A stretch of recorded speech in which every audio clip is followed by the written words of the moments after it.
Bonjour, j'ai avec moi le Nokia X3 qui est un téléphone entièrement dédié à la musique, mais pas uniquement, qui fait un peu plus que ça. On va commencer par un rapide déballage, ensuite on va faire le tour du téléphone et puis on va faire un petit tour dans le téléphone en tant que tel.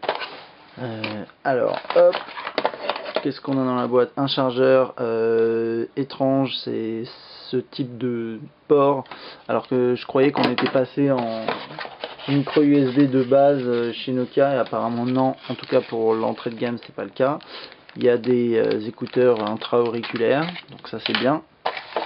Et puis un petit câble ajustement, un câble USB, micro USB, un petit CD, un code cadeau pour 10 € sur Music Store et puis des notices. Voilà. Alors donc le X3 c'est un téléphone qui coûte 130 € nu, donc c'est pas super cher. Et il reste assez limité dans certaines choses, notamment le fait qu'il fasse que 2G, qu'il fasse pas Wi-Fi, ce genre de choses. Bon, on va faire un petit tour du form factor en tant que tel, qui est plutôt sympa quand même, je trouve. Ici en bleu, il existe aussi en noir et rouge, donc voilà. Avec les touches d'accès rapide ici aux fonctions musicales, ça c'est top. Un écran, je crois, à 2,2 pouces, quelque chose comme ça. Ici les touches, voilà, toutes plates. Ça laisse des traces de doigts, mais c'est assez confortable, il n'y a pas de souci. Ensuite, un pavé numérique en slide. Quand il est allumé, on voit un peu mieux les écritures. Alors, il est complètement plat.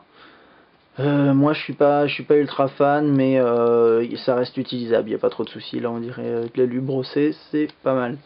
Ok, ensuite, en fait, ici, les trous qu'on voit là en bas et au-dessus, il s'agit des haut-parleurs, donc on verra après. Ça c'est pour la photo, le volume et zoom des zooms, l'USB, le jack même qui fait, en fait c'est une sortie AV, donc vidéo et son qui est de 3.5 mm, ensuite là voilà pour le chargeur, et ici le port pour micro SD, et il y en a une dedans fournie je crois, ça se voit pas d'ici mais ouais il y en a une, de je ne sais pas combien de MO. Et voilà. Alors derrière un appareil photo 3,2 mégapixels, sans autofocus, sans flash, assez standard. Alors on va l'allumer, oups, on va pas le casser, on va l'allumer et on va faire un petit tour dans les fonctions. C'est un téléphone, comme je disais, qui est disponible en deux couleurs, donc bleu et rouge. Que dire de plus? Pas grand chose. Ce qui est pas mal, c'est qu'il niveau musical, ouais, il a une fonction FM intégrée, c'est-à-dire que vous n'avez pas besoin de brancher un kit main libre ou des écouteurs pour écouter la radio. Moyennant quoi, bon, les fonctions FM, c'est pratique, mais c'est pas vraiment l'avenir, donc ça devrait être limite quelque chose de standard dans les téléphones, je trouve. Donc voilà. Alors c'est un Symbian S40. Dans cette version là avec les icônes en haut qu'on peut customiser, des espèces de widgets qui sont pas réellement des widgets en page d'accueil, c'est assez bien fait, ça fonctionne. Donc là par exemple si je veux naviguer pour choisir une option, voilà hop je peux choisir ici, ensuite lecteur multimédia radio. Je vais passer tout ça en revue et vous verrez ça en détail. Alors, faire quitter là en fait, voilà, ça se passe comme ça. Quand je descends, j'édite là et ensuite je vais quitter. Ok, on a un répertoire bien évidemment qui est vide ici. On peut composer des numéros, j'ai pas de carte SIM donc ça marchera pas. Mais concrètement, il n'y a rien de transcendant sur ces fonctions là. Pour déverrouiller, ça se passe comme ça. Alors ensuite, on va faire comme ça. Hop.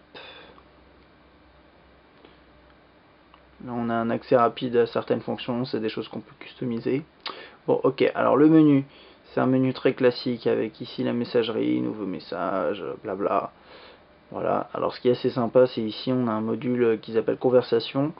J'ai pas reçu de texto, j'ai rien, mais concrètement ce qui se passe c'est que ça regroupe les conversations par texto, par contact, ça permet de suivre un peu mieux tout ça.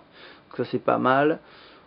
Pas grand chose d'autre ici, les contacts, il n'y a pas grand chose à dire non plus. Un journal très classique. Dans les paramètres, on peut customiser les thèmes, bon, le son, l'affichage, etc. Rien d'exceptionnel. Ensuite la galerie. Donc, là j'ai pas encore pris de photo. Là on a la barre temporelle, ça a l'air assez sympa comme option. Je sais pas trop comment ça marche. Alors pour prendre une photo, il faut rester appuyé un certain temps là-dessus, sur ce bouton là. Et parfois, étrangement, j'ai vu que parfois ça marchait pas et parfois ça marche. Là par exemple, j'appuie et il se passe rien. Alors que tout à l'heure ça marchait. Et j'ai vu ça tout à l'heure aussi, ce bug. Là, on peut passer de mode portrait à paysage comme ça, il n'y a pas d'accéléromètre. Alors on va essayer de prendre une photo en accédant ailleurs. Ça c'est assez étrange, ça doit être là. Ouais.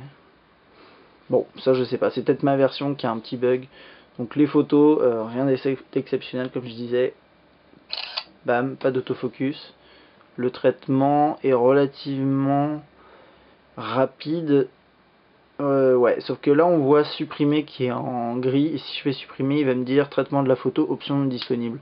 Ça je trouve ça un peu gênant. Ça fait que concrètement le traitement de la photo est un peu long. Et si on fait une photo qu'on n'aime pas du tout et qu'on a envie de la supprimer tout de suite après, bah ça paraît un peu compromis. Voilà. Donc ça c'est un peu dommage. Je sais pas trop pourquoi ça fait ça. Ok, voilà, on peut zoomer, dézoomer. Et je peux toujours pas la supprimer, vous voyez. Je peux l'afficher ici. Ok, on va reprendre une deuxième. Je vais essayer de rester appuyé là-dessus pour voir. Non, ça marche pas. Hein. Ça c'est très étrange. Ok, option. Donc du coup, je sais pas comment faire pour quitter ce menu. Ah bah voilà, là maintenant je peux la supprimer. Ok, bon, pourquoi pas, je sais pas pourquoi il me fait ça. Je pense que si je fais ça, que je fais option, et non, je peux même pas quitter d'ici. Ah, c'est étrange, hein. Bref, je vais retourner par là. Je vais en prendre une deuxième pour voir un peu ce que ça donne. Hop. Alors ensuite, afficher les photos. Donc là on a ça, bon super. Et ensuite, si je vais dans galerie, que je fais photo, barre temporelle. Ok, bon, bah, j'imagine qu'en fonction de la date, il doit afficher une liste, etc. Bon, ça doit être... bien sûr, là, ça ressemble à rien. Musique et vidéo. Donc, on va commencer par la musique. Les haut-parleurs sont pas trop mal, je trouve. Vous verrez. Alors, je m'y pose 2 secondes. En fait, je suis à fond, là. Complètement à fond. Et le réglage du volume se fait ici. Là, accès rapide ici. Si j'appuie sur raccrocher, normalement... Ouais, et ici.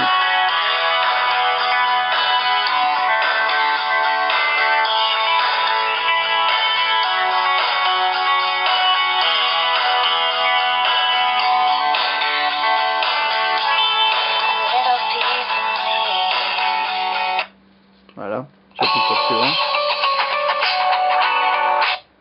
Donc vous avez les plutôt réactifs. Donc ça c'est bien, les boutons d'accès rapide qui soient réactifs, c'est une bonne chose. Donc là j'ai fait suivant. Donc vous voyez ça passe vite. Et ça c'est souvent un défaut que les téléphones ont, c'est que les accès rapides avec les widgets comme ça, enfin les affichages en page d'accueil, c'est assez lent à mettre en place, donc ça c'est bien.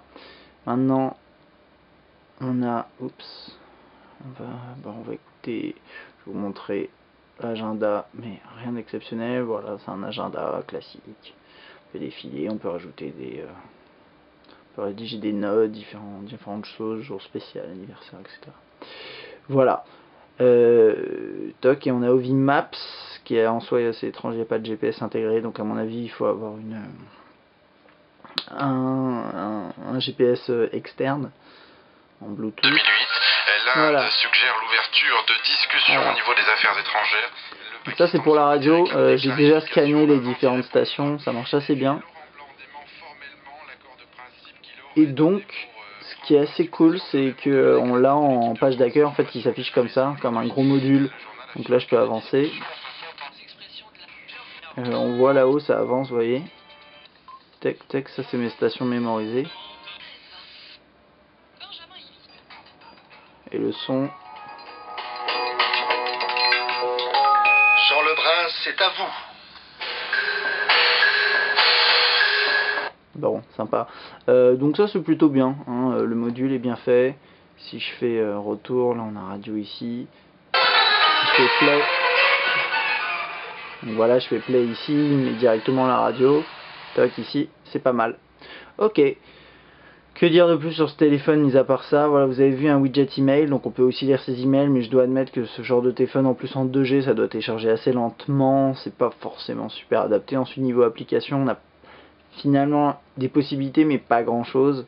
Avec une carte micro SD, on peut aller jusqu'à 16 Go quand même, donc niveau musique, ça peut être intéressant.